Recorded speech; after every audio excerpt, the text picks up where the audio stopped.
لله نحمده ونستعينه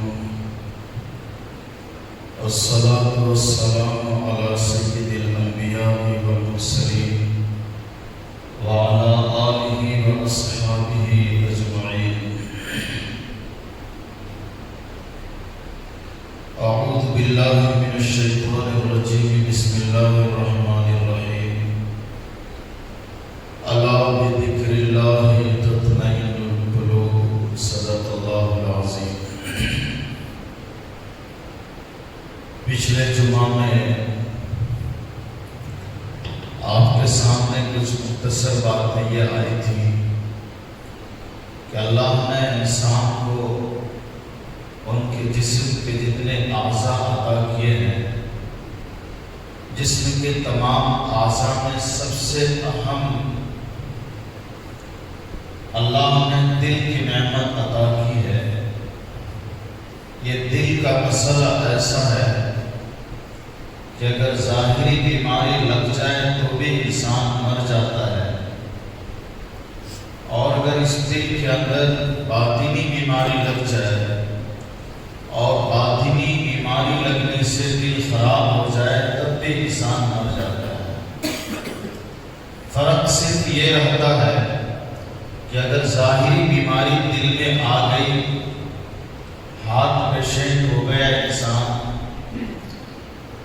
ہارٹ اٹیک ہو گیا، مر جاتا ہے انسان، اور باطنی بیماری اگر دل کو لگ گئی تو ان باطنی بیماریوں سے بھی دل مر جاتا ہے یا بیمار ہو جاتا ہے، پر انسان زندہ دکھتا ہے.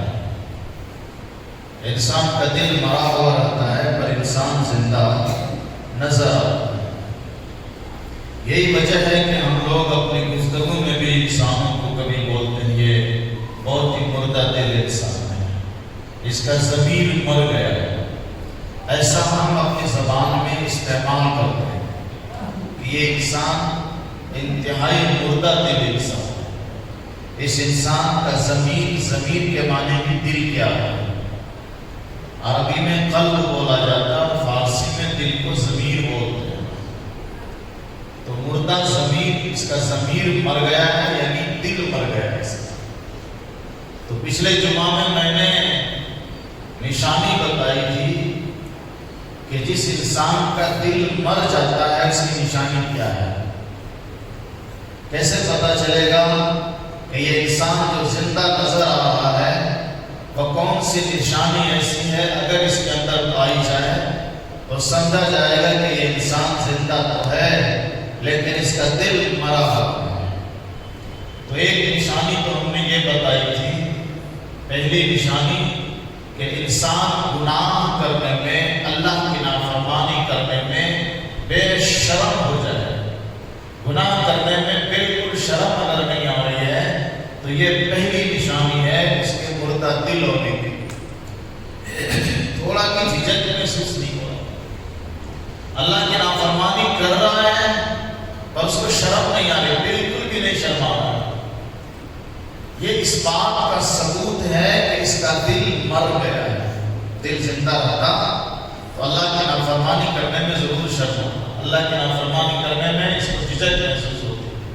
اس لیے کہ پیغمبر علیہ السلام نے فرمایا گناہ کی تعریف میں، مسلم شریف کی حدیث ہے، حضور فرماتا ہے الاسم ما حاق فی نفسک ما حاق فی صدرک. گناہ وہ ہے جو تیرے دل میں، تیرے سینے میں کھٹک پیدا کرے.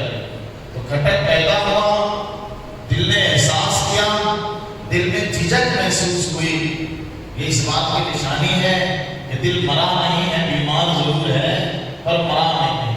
لیکن ایک انسان گناہ کر رہا ہے، ایک انسان اللہ کی نافرمانی کرتا بالکل نہیں شرما رہا ہے، پتہ چلا مر چکا ہے دل. اس کا مردہ دل انسان ہے، ضمیر مر گیا ہے. کہ اتنا بڑا گناہ کر رہا ہے، نافرمانی کر رہا ہے، وہ شرما بھی نہیں رہا. یہ ایک عادت لگ جاتی ہے، اکیلے میں گناہ کرنے میں بھی وہ آدمی نہیں شرماتا، اور جب اکیلے میں گناہ کرنے میں انسان بے شرم ہو جاتا ہے تو پھر اجتماعی حالت میں بھی لوگوں کے سامنے گناہ کرنے میں بھی وہ آدمی نہیں شرماتا ہے. مر گیا ہے دل. اور دوسری نشانی یہ بتائی تھی کہ نیک کام بوجھ معلوم ہوتا ہے. مرا ہوا دل کی یہ نشانی ہے. کوئی نیک کام اس کو سپرد کیا جائے پہاڑ جیسا معلوم ہوگا. اور تیسری نشانی یہ ہے کہ جب اس کو نصیحت کی جائے, اللہ اس کے رسول کی بات بتلائی جائے, آخرت یاد دلائی جائے, حق بات اس کو خراب لگتی ہے. یہ اس بات کی نشانی ہے کہ مر گیا ہے, اس کا زندہ نہیں ہے. آج میں حضرت عبداللہ بن مسعود رضی اللہ تعالیٰ عنہ کے حوالے سے ایک حدیث بتاتا ہوں. حضرت عبداللہ بن مسعود رضی اللہ تعالیٰ عنہ سے کسی نے پوچھا کہ آپ بتائیے کہ اچھا دل اور مرا ہوا دل نشانی کیا ہے, کیسے سمجھا جائے گا کہ دل اس کا اچھا ہے؟ تو ظاہری بیماری ہے نا, وہ ECG وغیرہ سے پتہ چلتا ہے کہ دل کا ٹیسٹ کراؤ, کدھر بلاک ہوا ہے, کدھر گڑبڑ ہے, کدھر سڑ رہا ہے, کیا پوزیشن ہے. لیکن باطنی بیماری یا باطنی موت کا پتہ کیسے چلے گا کہ دل مرا ہے یا اچھا ہے؟ تو عبداللہ بن مسعود رضی اللہ تعالیٰ عنہ نے فرمایا اطلب قلبک فی ثلاث مواطن, اپنے دل کو تین جگہوں پر جانچ کرو. اپنے دل کو تین جگہ پر ٹیسٹ کرو.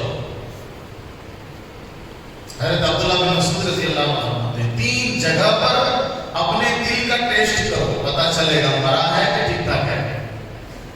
فرمایا سماع القرآن, قرآن جب سنایا جا رہا ہو, جب قرآن کی مجلس لگی ہو, اس وقت تم اپنے دل کی جانچ کرو, دل لگ رہا ہے کہ نہیں لگ رہا ہے.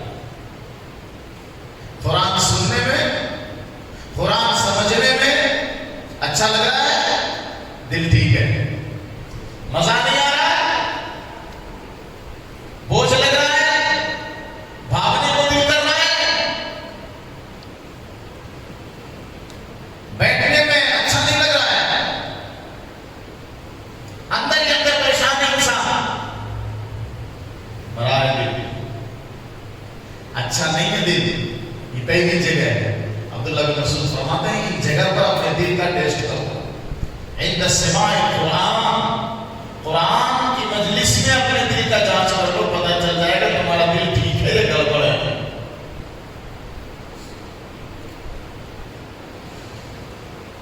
وفی مجلس الذکر, اللہ کو یاد کرنے کی جو مجلسیں ہوتی ہیں وہاں پر اپنے دل کا جانچ کرو. اللہ کو یاد کرنے میں, اللہ کا ذکر کرنے میں دل لگ رہا ہے, اچھا محسوس ہو رہا ہے, ہاں دل ٹھیک ہے. کیونکہ قرآن میں اللہ نے کہا الا بذکر اللہ تطمئن القلوب, اللہ کا ذکر جب انسان کرتا ہے اس کا دل مطمئن ہوتا ہے, دل پہ اطمینان ہوتا ہے.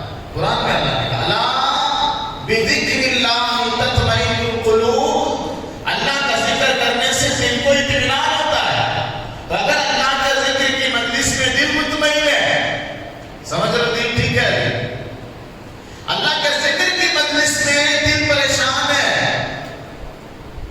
سمجھ جاؤ دل گڑبڑ ہو چکا ہے, دل ٹھیک نہیں ہے. سمجھ گئے؟ عند سماع القرآن وفی مجلس الذکر, ذکر کے مجلس میں دل ٹیسٹ کرو, قرآن کی مجلس میں دل کا ٹیسٹ کرو. ان دونوں جگہوں میں دل لگ رہا ہے تو ٹھیک ہے, دل اچھا ہے, صحیح سلامت, اطمینان رکھو, ابھی گڑبڑ نہیں ہوئی. وَعِنْدَ الْخَلْوَةِ, تنہائی میں اپنے دل کا ٹیسٹ کرو. اکیلے ہو, اچھا لگ رہا ہے اکیلے میں, کوئی گھبراہٹ نہیں ہو رہی ہے, کوئی پریشانی نہیں ہے, ذہنی پریشانی نہیں ہے, دلی پریشانی نہیں ہے, دل ٹھیک ہے. اکیلے ہو, دماغ پریشان ہو رہا ہے, دل پریشان ہو رہا ہے, نفس پریشان ہو رہا ہے, گناہ کرنے کا خیال آ رہا ہے, اکیلے دل ٹھیک نہیں ہے, گڑبڑ ہے. تو یہ تین جگہ نشانی بتائی عبداللہ بن مسعود رضی اللہ تعالیٰ عنہ نے. ان تین جگہوں پر آپ کا دل ٹھیک ٹھاک ہے, اطمینان ہے,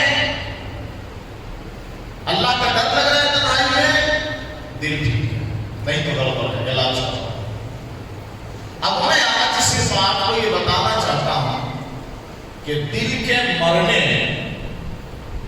دل کے بیمار ہونے کی نشانی تو بتائی گئی، دل مر گیا اس کی نشانی یہ ہے۔ سوال یہ ہے کہ جو دل مرتا ہے وہ کیسے مرتا ہے، کس وجہ سے مر جاتا ہے دل، وجہ کیا ہوئی اس کی؟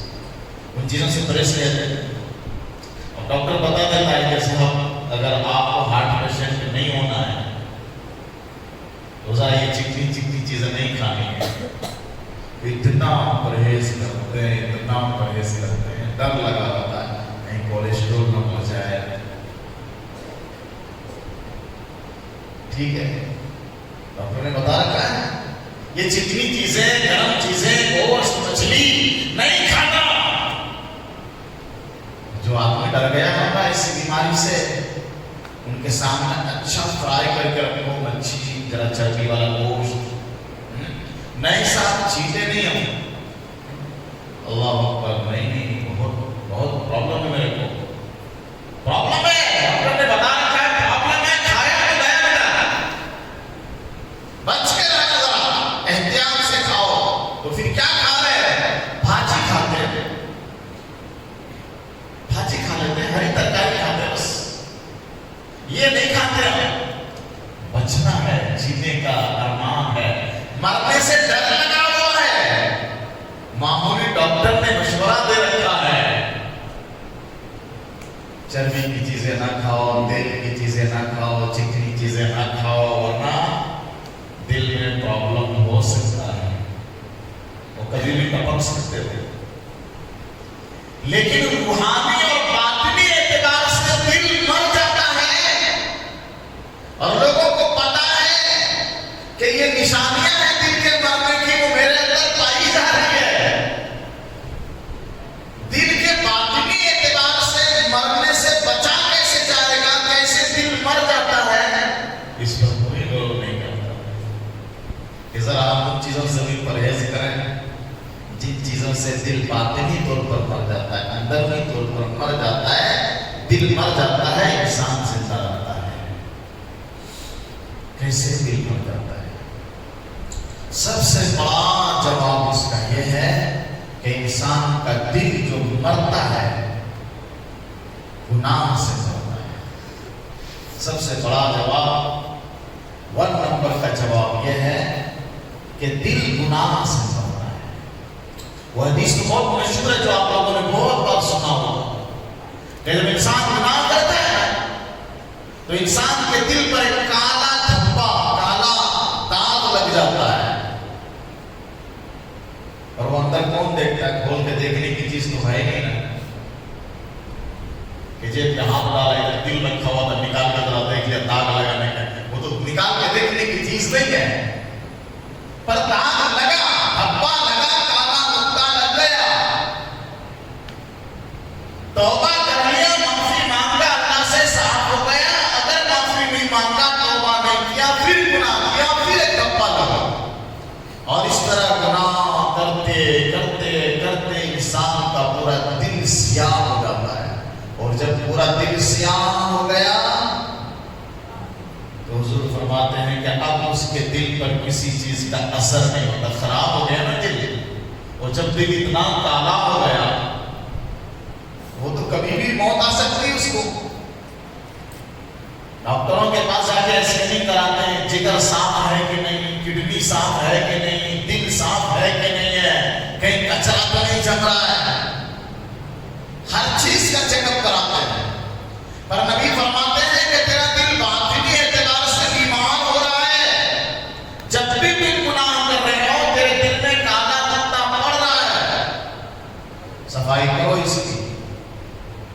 صفائی کر لیا تو ٹھیک ہے، وہ صاف ہو جاتا ہے۔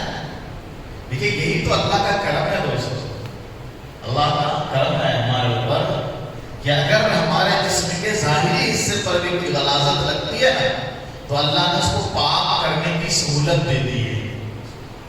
وہ بنی اسرائیل کے زمانے میں تھا سسٹم کہ اگر کسی کا کپڑا غلیظ ہو گیا نا، پانی سے دھو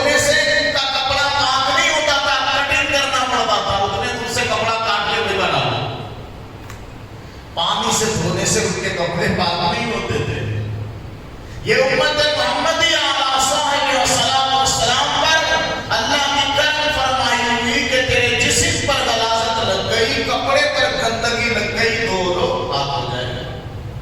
اور کرم دیکھو پروردگار کا, کرم دیکھو. جسم گندا ہو گیا, دھونا ہے, پاک ہو جائے گا, پانی ہی نہیں ہے, پھر کیسے دھونا ہے؟ حضور کہتے ہیں کہ ایسی چیز مل گئی میرے کو اللہ کی طرف سے, میرے سے پہلے اللہ نے کسی کو یہ عطا نہیں کیا تھا, کسی کو نہیں. حضور فرماتے ہیں کہ پروردگار نے میرے لیے مٹی کو پاک کر دیا ہے. جیسے پانی پاک, مٹی پاک. پانی نہیں ہے, نہانا مشکل ہے, تیمم کر لو, بڑی ناپاکی ہے تو بھی تیمم سے پاک, اور چھوٹی ناپاکی ہے یعنی وضو کرنا ہے تو بھی تیمم سے پاک. کیا کرم ہے اللہ. یہ تو ظاہری گندگی دور کرنے کا طریقہ ہے, اور باطنی گندگی یہ ہے کہ دل گندا ہو گیا, گناہ کا داغ لگ گیا, توبہ کر لو, پاک ہو گئے. بڑے سے بڑا گناہ کیے, بڑی سے بڑی گندگی آ گئی ہماری روحانیت میں, توبہ کر لو, پھر پاک ہو گئے. وہ نبی کہتے ہیں ایسا ویسا پاک نہیں. سو التائب من الذنب کمن لا ذنب لہ, گناہ کرنے کے بعد توبہ کرنے والا گناہ سے ایسا پاک ہو جاتا ہے جیسا انہوں نے گناہ ہی نہیں کیا, ایسا پاک ہوتا ہے. تو اگر توبہ کیا تو یہ داغ دھل جاتے ہیں, نہیں توبہ کیا تو وہ داغ بڑھتے بڑھتے پورا دل کالا ہو جاتا ہے. جو پورا دل کالا ہو گیا تو کبھی بھی دل مر جائے گا. تو گناہ سے دل مرتا ہے. کیا چیز سے مرتا ہے؟ گناہ سے. لیکن گناہ کی بھی کوالٹی ہوتی ہے.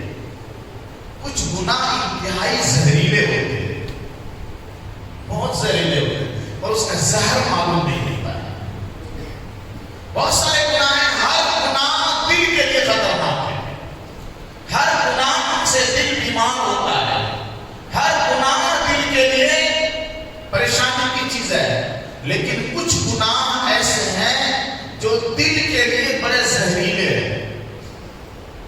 ایسے گناہ سے تاکید کے ساتھ بچنا چاہیے.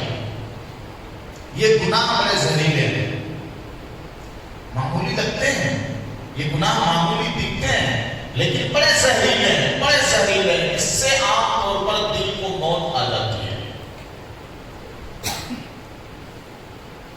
نمبر 1 بتاتا ہوں کتنا معمولی لگتا ہے. علماء فرماتے ہیں ایک گناہ ایسا ہے جو دل کے لیے انتہائی زہریلا گناہ ہے, بڑا زہر ہے, اس کے اندر مر جاتا ہے دل سے. کیا گناہ ہے؟ علماء فرماتے ہیں فضول گوئی, فضول بکواس, فضول بات کرنا, یہ گناہ ہے. اب دیکھو, اب تک ہم سب کے ذہن و دماغ میں اتنا خطرناک گناہ ہے یہ بات نہیں تھی کہ فضول بات کرنے سے دل مر جاتا ہے. یہ دل کے لیے اتنا ڈینجر ہے. حضرت ابو ہریرہ رضی اللہ تعالیٰ عنہ فرماتے ہیں کہ انسان جو بات کرتا ہے وہ زبان سے کرتا ہے.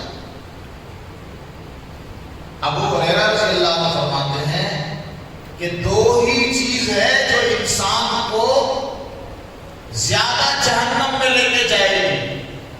2 چیز جو انسان کو جہنم میں لے کے جائے گی, الفم والفرج.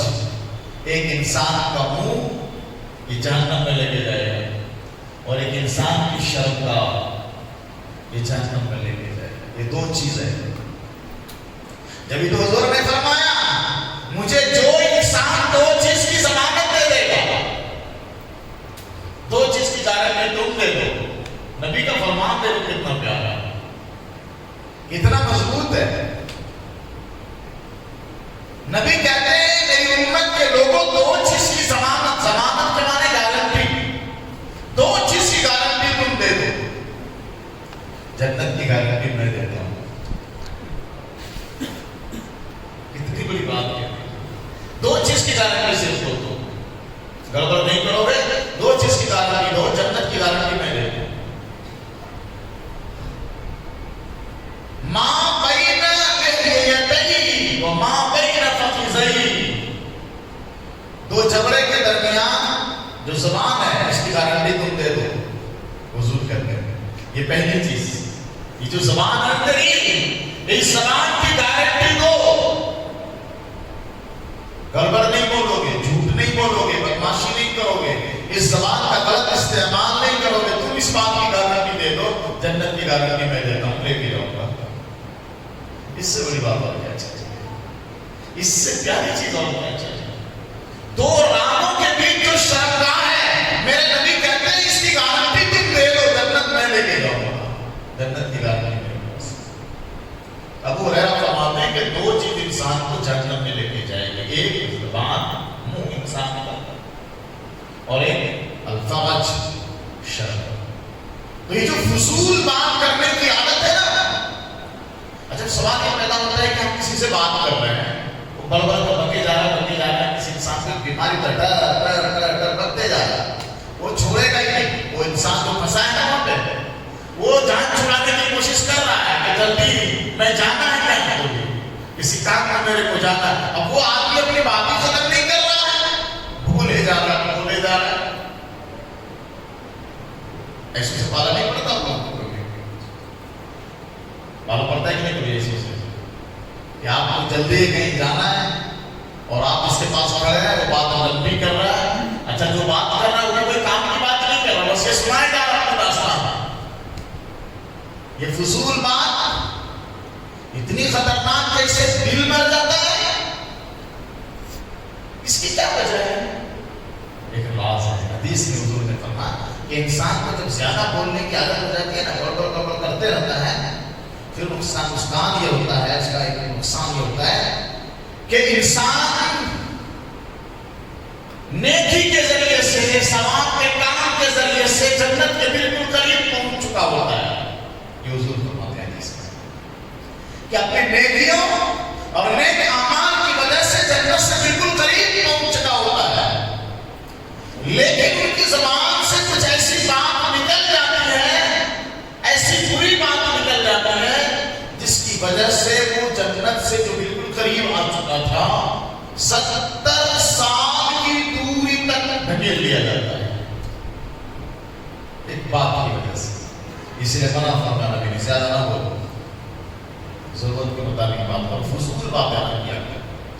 امام اعظم ابو حنیفہ رحمۃ اللہ علیہ اتنا علم اللہ نے عطا کیا تھا, سمندر کے درجے علم عطا کیا, لیکن زیادہ تر خاموش رہتے تھے. جب تک کوئی سوال نہیں کرتا تھا جواب نہیں دیتے تھے, بولتے نہیں تھے. کچھ لوگوں کی عادت ہوتی ہے نا, اپنا علم دکھانے کے لیے, اپنا علم بگانے کے لیے شروع ہو جاتا ہے, بہت علم ہے, دبا کے علم کے پاس, جب کہ منہ کھولتا ہے بس علم ٹپکتا ہے. امام اعظم ابو حنیفہ سے جب کوئی سوال کرتا تھا کسی مسئلے میں, تب زبان کھلتی تھی, اور کھلتی تھی تو اتنی زبان چلاتے تھے جب تک سامنے والے کا پیٹ نہ بڑھتا ہے تو جواب نہیں لے. خاموش رہتے تھے, زیادہ نہیں. حضرت خواجہ باقی باللہ رحمۃ اللہ علیہ کے بارے میں آتا ہے کہ ہمیشہ خاموش رہتے تھے. کسی نے ان سے کہا کہ حضرت آپ کچھ فرمایا کریں, لوگوں کو فائدہ ہوتا ہے, لوگوں کو فائدہ ہو جائے, کچھ آپ فرمائیے, آپ کے پاس علم ہے. حضرت فرماتے تھے کہ جس کو میری خاموشی سے فائدہ نہیں ہوا اس کو میرے بولنے سے کیا فائدہ ہوگا. جس نے میری خاموشی سے سبق نہیں لیا وہ میرے بولنے سے کیا سبق لے. تو زیادہ بکواس فضول بات کرنا ایک ایسا گناہ ہے جس سے انسان کا دل مر جاتا ہے. اچھا یہ گناہ اگر انسان مسجد میں کرے تو مسجد میں کرے, جو بے دین لوگ ہیں جو مسجد نہیں آتے ان کی گفتگو چائے دکان پر ہوتی ہے, اور جو مسجد میں آنے کے عادی ہیں وہ کہاں جائے گا بیچارہ, یہیں بیٹھ کے بات کرتے رہتا ہے, گھر کی کہانی, وہاں کا قصہ, ان کی غیبت, ان کی چغلی, ان کا عیب, یہیں بیٹھ کے کرے گا. اور کیا کرے گا, چائے دکان لے کے جاتے نہیں,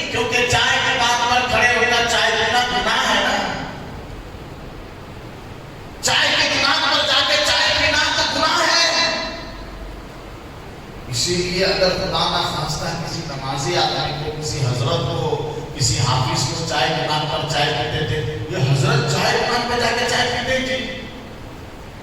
کتنے امام ایسے ہیں جن کو بیچارے کو صرف چائے کی دکان پر بیٹھ کر چائے پینے کی وجہ سے مسجد سے نکال دیا گیا. یہ حضرت امام ہے, چائے دکان پر جا کے چائے پیتے ہیں. تو لوگوں کو پتا ہے کہ چائے دکان پر جا کے چائے پینا گناہ ہے. حالانکہ گناہ نہیں ہے, لیکن لوگوں کو پتا ہے کہ گناہ ہے. تو اب جن کو یہ پتا ہے کہ چائے دکان پر ہم نہیں جاتے, وہاں چائے نہیں پیتے, مسجد جاتے ہیں, تو یہ جو اندر عادت بنی ہوئی ہے نا بکواس کرنے کی, کہاں کرے گا؟ مسجد میں کرے گا. تو مسجد میں دنیا کی باتیں بیٹھ کے کر رہے ہیں, کہانیاں سن رہے ہیں, سنا رہے ہیں, اس کی غیبت, اس کی چغلخوری.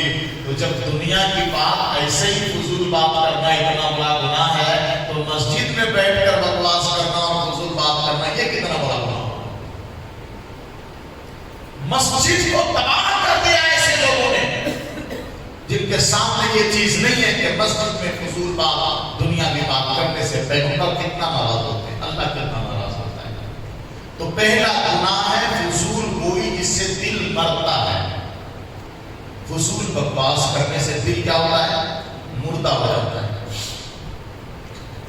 اور دوسرا گناہ ہے فضول کھانا. فضول کھانا, اس سے بھی انسان کا دل مر جاتا ہے. یہ فضول کھانا کیا ہے؟ اس کی کئی ٹائپ ہیں.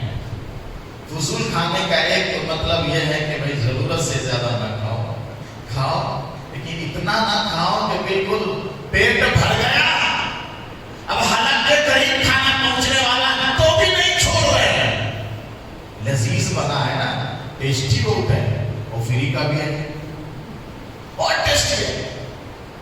کیا غضب کا کھانا بنا ہے, ٹیسٹی ہے, وہ فری کا ہے, دبا رہے ہیں, اور اوپر سے اس میں تہ لگانے کے لیے اسپرائٹ بھی رہے ہیں, اور ڈرنکس بھی ساتھ میں جا رہا ہے تاکہ ڈکا رہا ہے کھانا میں تہ لگ جائے, پیٹ ذرا کھا لیو. ایک فضول کھانا تو یہ بھائی اتنا کھانے کی ضرورت کیا ہے. حضرت شیخ سعدی علیہ رحمہ فرماتے ہیں کہ انسان دو ٹائم بڑا پریشان ہوتا ہے. ایک تو بھوک لگی ہے, تڑپ رہا تھا, بے چین ہو رہا تھا, بے چینی اس ٹائم بھی تھی. اب کھانا کھایا تو اتنا کھا لیا کہ پیٹ میں درد ہو رہا, بے چینی اس ٹائم بھی ہو رہی ہے. تو فضول کھانے کا ایک مسئلہ یہ ہے, نہ کھاؤ زیادہ, اس سے انسان کا دل مرتا ہے. اور فضول کھانے کی ایک قسم یہ ہے کہ کھا رہے ہیں پر کیا کھا رہے ہیں پتا نہیں. حرام کھا رہے ہیں, ناجائز کھا رہے ہیں, مشتبہ مال کھا رہے ہیں, جو آ رہا ہے کھا رہے ہیں. جائز ہے کہ ناجائز ہے, حرام ہے حلال ہے, ڈال رہے ہیں. یہ حرام اور مشتبہ مال کھانا دل کو مار دیتا ہے, مردہ ہو جاتا ہے. یہی وجہ ہے پیغمبر نے جو بڑی بات کہی ہے کہ جب انسان کا کھانا حرام ہو جائے گا دعائیں قبول نہیں ہوتی ہیں. کیوں قبول نہیں ہوتی؟ حرام مال کھانے سے دعا کیوں قبول نہیں ہوتی ہے؟ اس لیے قبول نہیں ہوتی ہے کہ دعا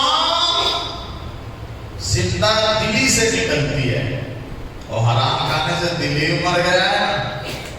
جب دل مر گیا ہے تو زندہ دلی جو دعا میں نظر آنا چاہیے وہ نہیں ہے, دل مر گیا ہے. جب دل مر گیا ہے تو دعا قبول نہیں ہے.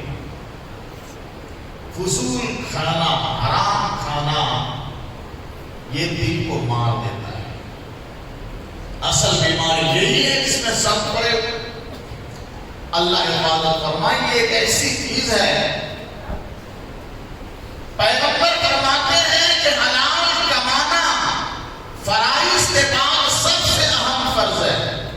کسب الحلال فریضۃ بعد الفریضہ. پیغمبر کی خدمت میں ایک صحابی آیا, مسافہ کیا نبی سے, حضور سے ہاتھ ملایا ہے, اور پیغمبر سے ہاتھ ملا رہا ہے. یہ کون سا ہاتھ ہے؟ یہ نورانی ہاتھ, تمام رسولوں کے سردار کا ہاتھ ہے. پیغمبر کے ہاتھ کو صحابی کا ہاتھ معلوم ہوا. حضور نے صحابی سے کہا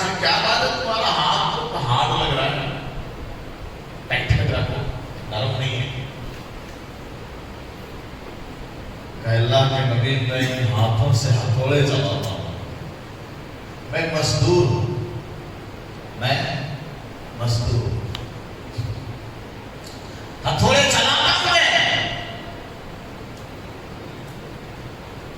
پیغمبر صلی اللہ علیہ وسلم نے فرمایا القاسم، جو اپنے ہاتھ سے محنت و مزدوری کرنے والے ہیں، اللہ نے ان کا ٹھکانہ جنت میں رکھا ہے۔ تو ہاتھ کی محنت کی مزدوری کی فضیلت ہے۔ شارٹ ٹائم میں بہت جلدی مالدار بننے کے لیے لوگ بڑے بڑے گناہ کرتے ہیں اور دل پہ اثر بھی نہیں ہوتا ہے۔ تو یہ جو فضول کھانا ہے، حرام کھانا ہے، اس سے انسان کا دل مر جاتا ہے۔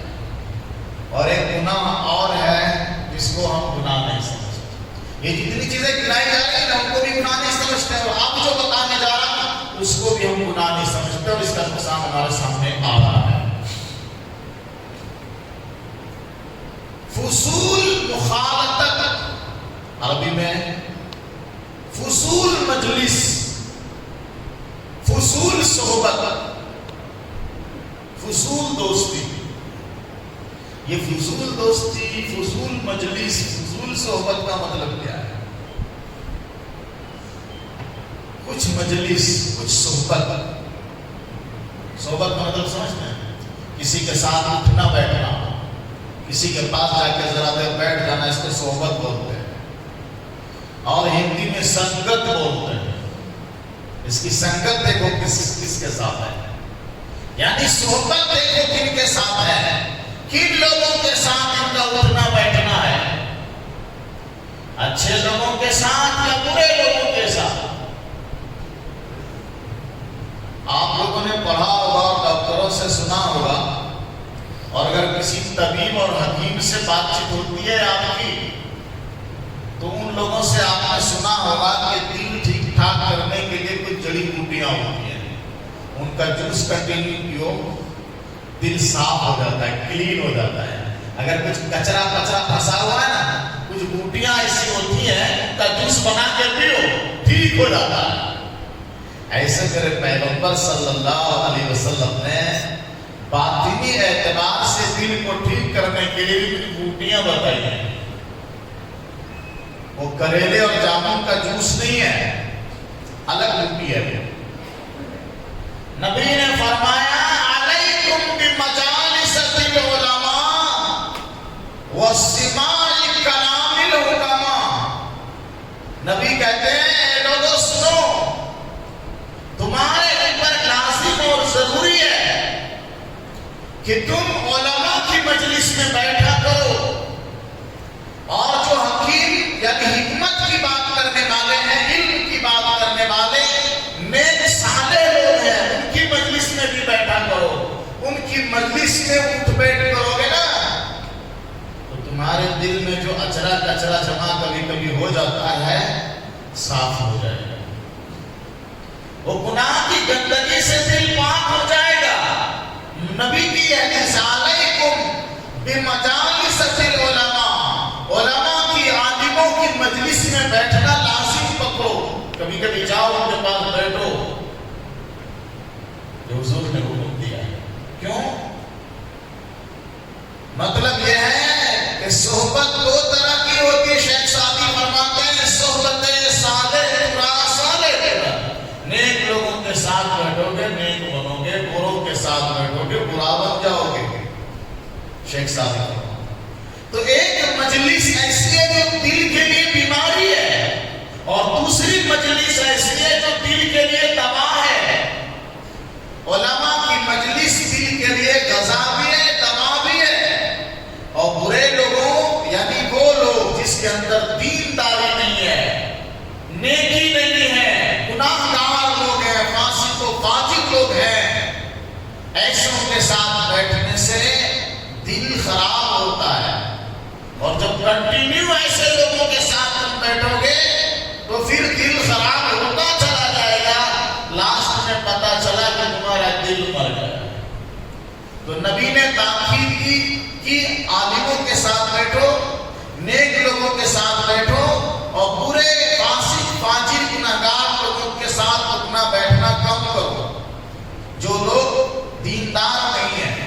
ان کے ساتھ کم اٹھنا بیٹھا تو ہاں ان کو سمجھانے کے لیے، ان کو دعوت دینے کے لیے، ان کو کچھ سکھانے کے لیے بیٹھتے ہو الگ بات ہے، لیکن ٹائم پاس کرنے کے لیے دوست بنائے بیٹھے ہو تو ایسے بے دین لوگوں کے پاس، جس کے پاس دینداری نہیں ہے، عمل نہیں ہے، گناہ ان کی عادت ہے، مت بیٹھو۔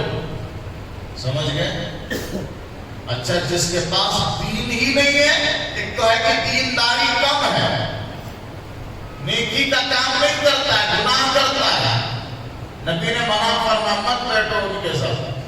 اور جس کے پاس دین ہی نہیں ہے، ایمان ہی نہیں ہے، ایمان ہی نہیں ہے، تو اس کے بارے میں قرآن میں اللہ نے کہا لا يتخذ المؤمنون الكافرین اولیاء من دون المؤمنین۔ سنو، اللہ نے قرآن میں کہا لا يتخذ المؤمنون الكافرین اولیاء من دون المؤمنین۔ ایمان والا کسی بھی کافر سے دلی دوستی نہ کرے، نہ کرے، ایمان والا کسی بھی کافر سے دلی دوستی نہ کرے۔ منع فرمایا کیوں؟ ارے ان کے پاس ایمان ہی نہیں ہے، ان کے پاس دین نہیں ہے۔ جب ان کا تم دوست بنو گے تو تمہارے پاس ایمان ہے، دین ہے، کبھی لے کے تم کو ڈوب سکتا ہے وہ، اور اب ڈوبنے کا رزلٹ سامنے آ رہا ہے۔ قرآن کی یہ آیت ہمارے نوجوانوں کو سمجھ میں نہیں آتی تھی، ہمارے لوگوں کو سمجھ میں نہیں آتی تھی۔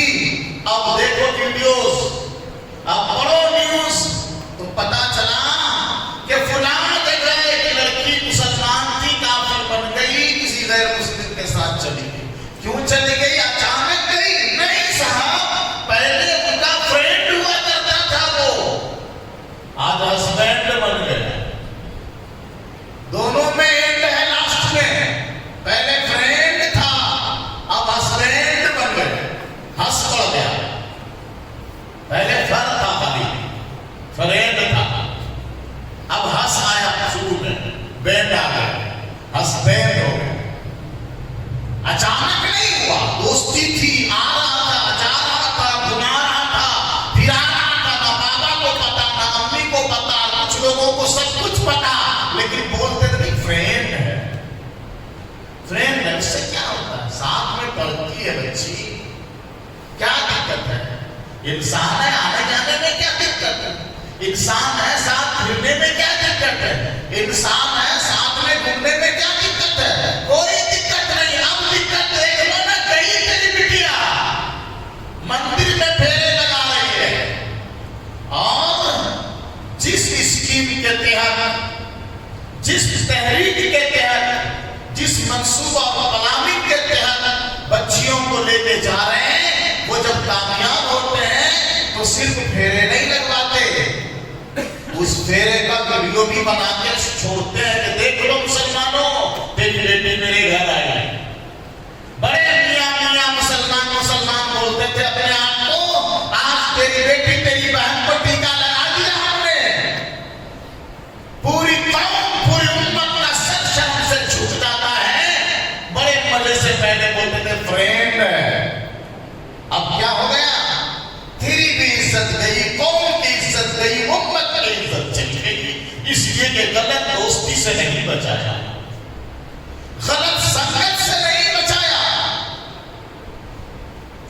میرے دوستو، آج اگر آپ کے ہوتے ہوئے جو نوجوان کہلاتے ہیں اپنے آپ میں کہ ہم نوجوان ہیں، اور ہر محلے میں، ہر شہر میں، ہر جگہ لوگوں نے کسی کام کے لیے الگ الگ کمیٹیاں بنا کے رکھا ہے، یہ فلاں نوجوان کمیٹی، یہ فلاں محلے کی فلاں نوجوان کمیٹی۔ سن لو، اگر تم نوجوان کمیٹیوں نے اس پر دھیان نہیں دیا کہ تمہارے محلے کی کون بیٹی کس کافر سے دوستی کر رہی ہے، تمہارے محلے کی کون لڑکی، کون عورت کس غیر مسلم کے ساتھ جا رہی ہے، اگر تم نے اس میں غفلت کر دیا، قیامت کے دن بخشے نہیں جاؤ گے، اس لیے کہ تم ذمہ دار ہو، تمہارے سر پر ذمہ داری ہے، لیکن تم اس مسئلے میں اپنی ذمہ داری نہیں نبھا رہے۔